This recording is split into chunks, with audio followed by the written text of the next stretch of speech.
جی اچھا، عید اور جمعے سے پہلے ہمارے یہاں زیادہ تر حنفی مساجد ہیں، وہاں پر ایک سسٹم ہے کہ پہلے اردو میں تقریر کرتے ہیں، بعد میں ایک خطبہ چھوٹا سا عربی میں دیتے ہیں، مخصوص انہوں نے کچھ الفاظ یاد کیے ہوتے ہیں جس میں خلفائے راشدین کا بھی ذکر کرتے ہیں، مخصوص ہے، اس کے بعد وہ تھوڑا سا گیپ دے لیتے ہیں، اس کے بعد پھر دوسرا عربی خطبہ دے دیتے ہیں۔ عید میں بھی ایسے ہی کرتے ہیں۔ اہل حدیث کی جو مساجد ہے وہاں پر نہ سنتوں کا ٹائم دیتے ہیں اور نہ یعنی کہ وہ اس میں کوئی ایسا باقاعدہ کوئی سیگریگیشن کرتے ہیں، تو اس میں درست موقف کیا ہے؟ درست موقف جی اہل حدیث کا ہی ہے اور وہ لاجیکل بھی ہے۔ اس کی وجہ یہ ہے کہ جو جمعے والے دن یہ اردو کی تقریر کو انہوں نے الگ کر دیا ہے، یہ دین کے اندر انہوں نے اپنی طرف سے ایک چیز داخل کی ہے۔ اللہ کے محبوب صلی اللہ علیہ وآلہ وسلم کی جمعے کی جو تقریر تھی نا،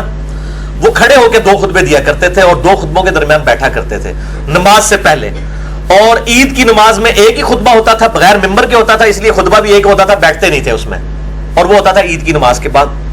حنفیوں نے کیا کیا ہے کہ انہوں نے جمعے کی نماز میں بھی پہلے تقریر جوڑ لی ہوئی ہے اور وہ بیٹھ کے دیتے ہیں، ٹھیک ہے، یہ غلط ہے بالکل۔ اور اسی طریقے سے عید کی بھی انہوں نے نماز سے پہلے تقریر شروع کروا دی، لیکن وہ معذرت کے ساتھ وہ تو صحیح مسلم میں موجود ہے، یہ تو حضرت معاویہ نے شروع کروایا یہ مسئلہ امت کے ساتھ، جو خطبہ عید کا پہلے شروع کروا دیا۔ میں نے اس کے اوپر پورا لیکچر بھی دے دیا عید کے فقہی احکام و مسائل کے اوپر، کہ انہوں نے یہ خطبہ جو ہے وہ اس کے اندر میرے پمفلٹ کے اندر یہ پمفلٹ تو بغیر پھر گزارا نہیں نہ ہوتا شاہ جی، ہر جگہ پمفلٹ آتا ہے جی۔ پہلے پمفلٹ دکھاؤ جی فرحان بھائی، چھوڑو سارے کام۔ یہ میرے بھائیوں پمفلٹ ہے واقعہ کربلا کا حقیقی پس منظر،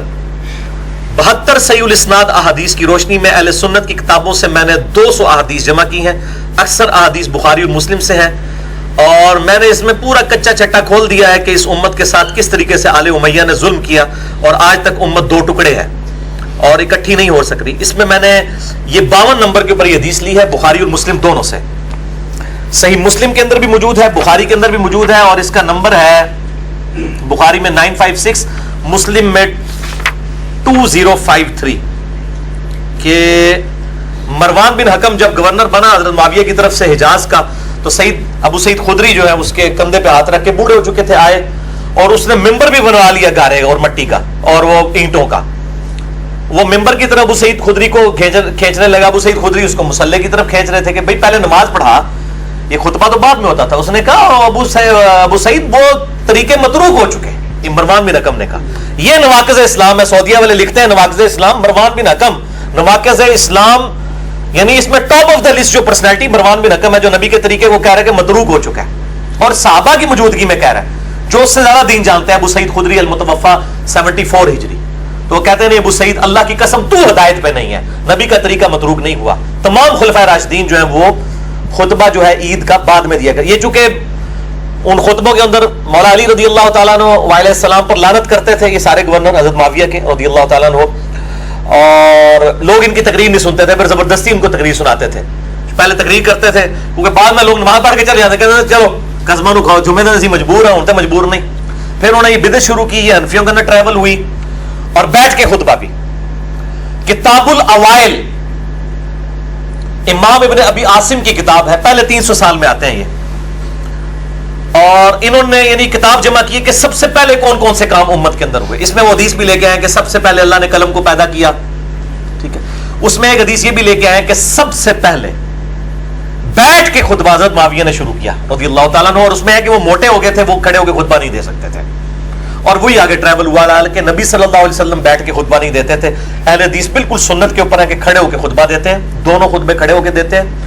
اور وہی خطبہ تقریر بھی ہوتی تھی، یہ نہیں تھا کہ لادہ سے تقریر، اس وقت چونکہ عربی ہوتے تھے، سننے والے بھی عربی تھے، ظاہر عربی میں ہونا تھا، تو اب عربی اور اردو مکس ہونا چاہیے،